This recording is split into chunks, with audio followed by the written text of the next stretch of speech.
Donc, petit tuto pour faire un masque AFNOR. À savoir qu'un masque AFNOR, c'est toujours un carré de 20 cm par 20 cm qui va se présenter comme ça. Ça va être le devant. Ça va être l'intérieur où on aura notre visage.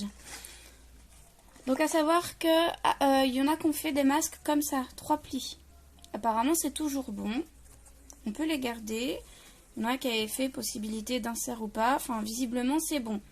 Le masque d'AFNOR étant plus simple à faire et voulant être dans la réglementation, on va faire un masque AFNOR. Donc pour en faire un, il faut... Alors moi j'ai pris une boîte de céréales parce que pour détourer le tissu, je le pose, c'est raide et je fais le tour du carton avec mon crayon et j'ai tracé mes carrés, j'ai plus qu'à découper. On fait comme on veut.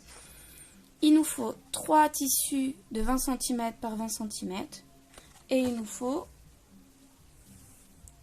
2 élastiques de 17 cm de long. On prend les élastiques qu'on a, qui restent. S'il y en a qui n'ont pas d'élastiques, on prend simplement un ruban.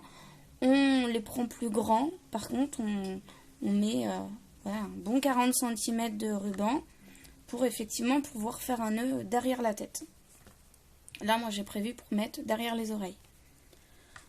Donc, du coup, je vais vous montrer. Donc, au début, en fait, on doit faire un zigzag tout le long pour pouvoir que notre tissu ne s'effiloche pas. Donc pour pouvoir faire un zigzag, en fait, on plante l'aiguille dans la machine, on vient poser le tissu juste à côté, et après, on commence. Donc on commence en haut, on pique à côté, on pique à côté. Et à savoir qu'au début, on fait toujours un retour, et après, on continue comme ça sur tout le tour. Donc, moi, je le fais avec la machine, et je vous montre après. Donc avec la machine, donc moi, j'ai choisi... Donc j'ai choisi de faire mon point zigzag. Donc on n'oublie pas de se décaler. On ne reste pas sur le point droit. On décale bien sur le point zigzag. Donc ce que j'ai fait. Et après il y en a qui ont des réglages en haut. Donc ça veut dire que mon point zigzag va faire 4 mm dans ce sens-là. Et là il va faire 2 mm dans ce sens-là. Donc on va pouvoir commencer. Donc ce que j'expliquais tout à l'heure. On lève le pied. On plante l'aiguille. On prend notre tissu, on le pose.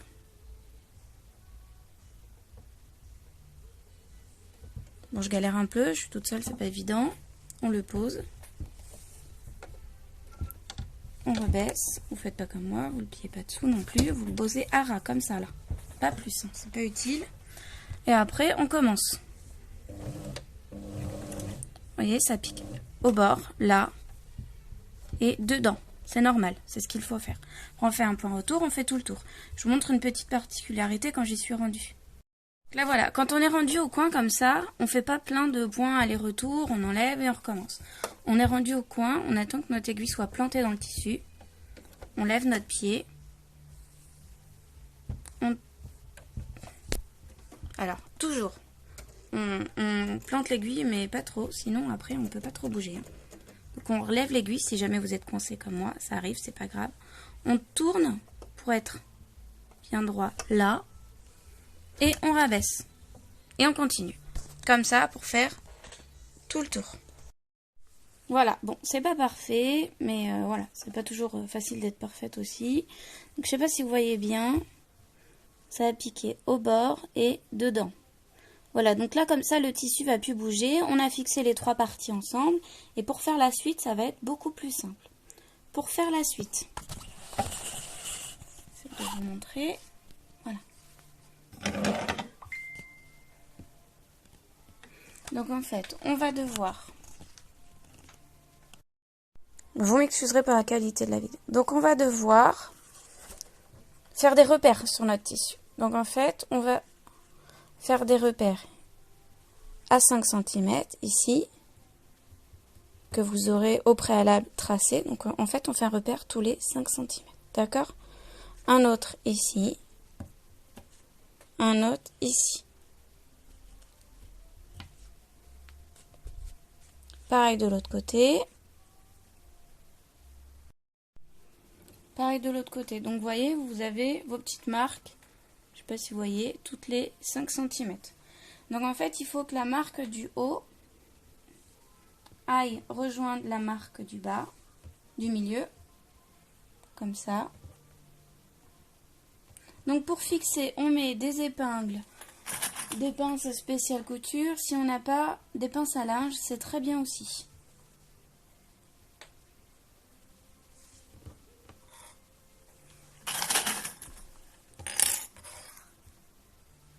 Je les fixe, je vous montre ensuite ce que ça donne.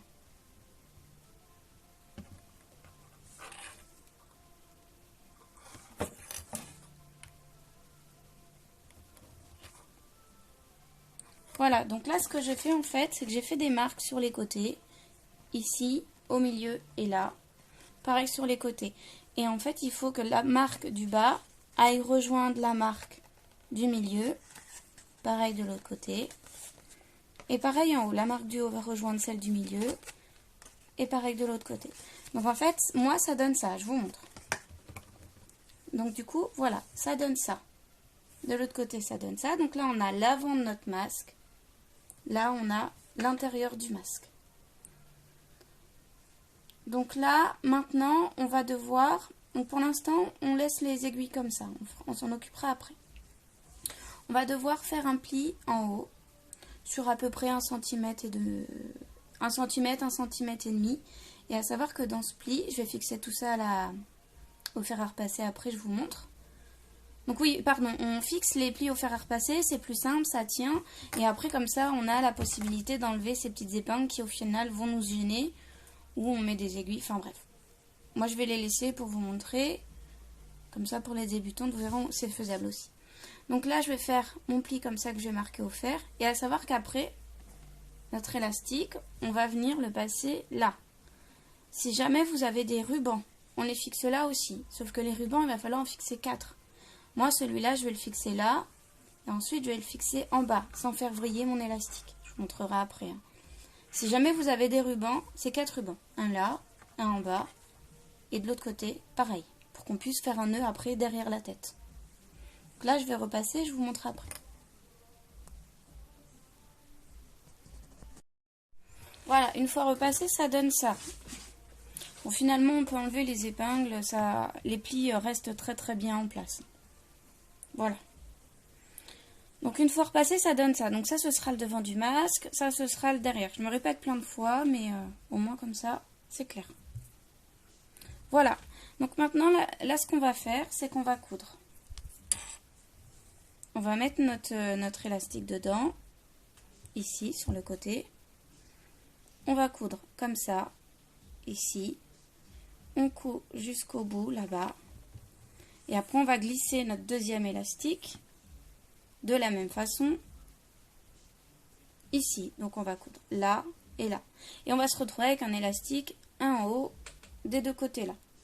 Une fois que j'ai fait ça, je vous montre. Voilà, donc on coupe bien tous les fils au fur et à mesure. Donc là, ma couture, j'ai commencé en haut. C'est pas parfait, mais j'ai fait un point retour. J'ai fait ma couture tout le long. Et après, je suis remontée et j'ai fait un point retour. Donc à savoir qu'on va faire la même chose en bas, sauf qu'en bas il y a une petite particularité. Les consignes, c'est que ici, le masque, quand on le met, il épouse bien ici la forme du nez. Donc si on a, on met, si on n'a pas, on ne met pas bien entendu. On va mettre, vous savez, les petites barrettes en fer là qu'on trouve dans les sacs congélation. Donc on va en mettre un au milieu pour justement maintenir au niveau du nez, qui est un maintien. Donc on le met au milieu et on le fixera après. Hein. D'accord? Donc on le glisse bien dedans, on replie et après on va reprendre nos élastiques qui sont en bas ici, là. C'est un élastique, on le remet en haut et on est d'accord. Si c'est un ruban, on en met un deuxième. Donc là je vais commencer ma couture. Je vais essayer de me filmer en même temps, mais c'est pas évident. Voilà, donc là, on commence. Bon, j'ai le fil de fer qui est tombé, là, je le remettrai après. Donc là, on commence. On se met en dessous. On baisse notre aiguille.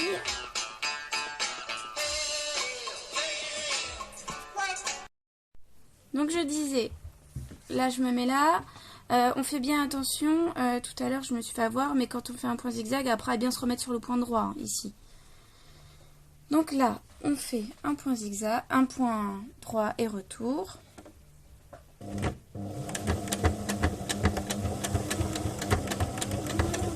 Une fois qu'on est presque au bord, comme ça, comme tout à l'heure, on lève, on tourne. J'ai perdu mon attache que je vais remettre.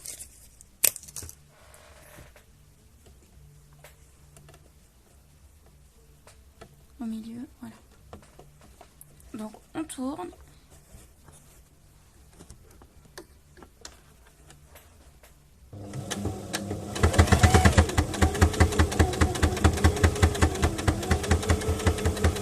Quand vous mettez votre attache là, il faut bien faire attention qu'elle reste bien sur le bord pour pas coudre dessus là.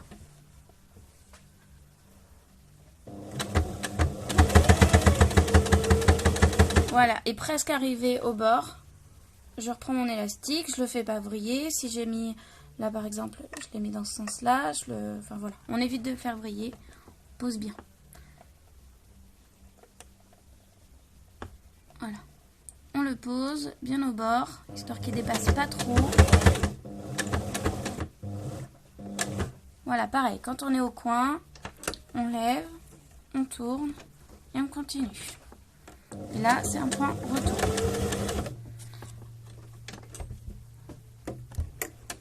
Là, dans l'idéal, c'est de repasser plusieurs fois là pour pas que l'élastique lâche. Donc, il y a plusieurs solutions. Soit on repasse plusieurs fois en point retour comme ça au bord.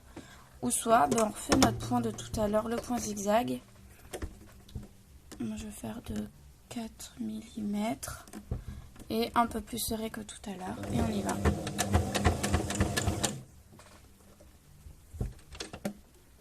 Point zigzag, quand on le serre trop, ça bourre et c'est super chiant à faire. Voilà. Là, j'en ai fait un. Je vais pas filmer, je fais les 4 et je reprends la vidéo. Alors, petit conseil pour pas galérer comme je viens de galérer. On met l'élastique vers nous. Et là, le point zigzag va être beaucoup plus simple. Voilà. On coupe bien tous les fils au fur et à mesure pour pas avoir une collection de fils à couper à la fin. Ce sera plus motivant aussi, plutôt que d'avoir un truc sale, plein de fils qui nous gênent.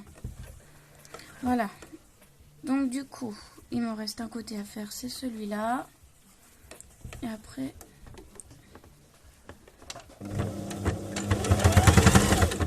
Alors après, on va fixer. Donc je me remets sur mon point droit. Et après, on va fixer la petite languette au milieu, là, pour le nez. Alors, elle n'est pas de ce côté.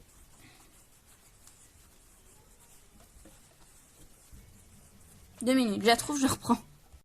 Voilà, elle est très fine. Donc elle est là, là. Ici. Donc pour la fixer, on va faire très simple. On se met au bord ici, parce que si on la fixe pas, elle va être près de la joue, tout ça, au bord, ça va pas être simple du tout. Donc on fait simplement 1 ou 2, 3 points droits et on fait un retour. On veut juste pas qu'elle se promène, pas une grosse fixation à faire. Voilà, donc là, on cherche la fin. Voilà, elle est là. Et on fait pareil. On avance et on retourne. Voilà. Donc là, on a fait la plus grande partie de notre masque. À savoir que maintenant, ce qui va rester à faire, c'est de fixer la forme du masque. Donc moi, là, c'est pas très joli, donc faut essayer de pas faire comme moi. Après, c'est pas très grave. Hein. Donc, on a repassé tout à l'heure, donc c'est très simple à faire. L'essentiel, si vous n'arrivez pas à commencer au bord, c'est pas grave. C'est que la forme ici reste bien formée. Donc, moi je fais un point retour au début, là, où ça se croise. J'en fais un ici, où ça se croise aussi, et un là. Je me dis que si on les tire un peu trop, sans faire exprès, bon, au moins ça tiendra.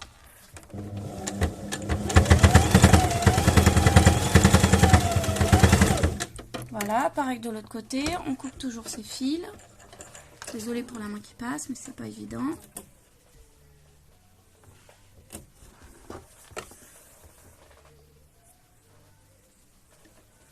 Pareil de ce côté-là. pareil, point retour ici, point retour ici et point retour ici, pour que ce soit plus solide.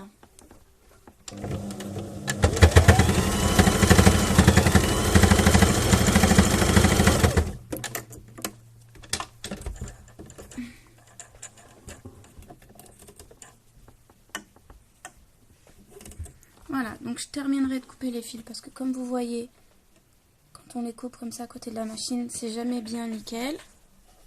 Et maintenant, je vous montre autre chose.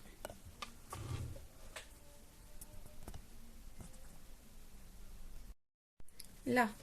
Donc voilà, donc le haut de mon masque, on le repère avec nos petits points là, avec notre petite barrette qui a été mise. Donc le masque du coup, on est d'accord. Ça c'est l'endroit, ça c'est le devant, ça c'est l'intérieur. Je sais, je l'ai répété plein de fois. On le met bien là. Et grâce à notre petite pince là, eh bien ça épouse bien les formes du nez. Bon, moi il y a les lunettes, mais même sans les lunettes, ça tient bien. Voilà, donc ça c'est un masque AFNOR bien réglé. Pour ceux qui ont mis les rubans à la place des élastiques, donc du coup ça va pas s'attacher comme ça. Les rubans vont venir s'attacher derrière la tête devant, en haut, et un peu plus bas derrière la tête. Voilà, donc ça c'est un masque aux normes AFNOR. Et puis pour bien vous montrer, voilà, grâce à la tige en fer, ça épouse bien la forme qu'on lui demande et ça la garde. Ça serre pas le nez, hein, mais ça reste en place. Et le dernier petit détail, donc un masque, quand on le reçoit comme ça, quand c'est pas nous qui l'avons fait, le mieux c'est de le laver à 60. Si c'est vous, ben voilà, vous l'avez fait, vous savez. Après, une fois que vous l'avez lavé, on le fait sécher rapidement pour éviter tous les microbes. Et on passe un coup de fer pour éviter d'éliminer toutes les bactéries qui pourraient traîner dessus. Et un masque comme ça se garde 4 heures, pas plus. Voilà, j'espère que ça vous aura aidé.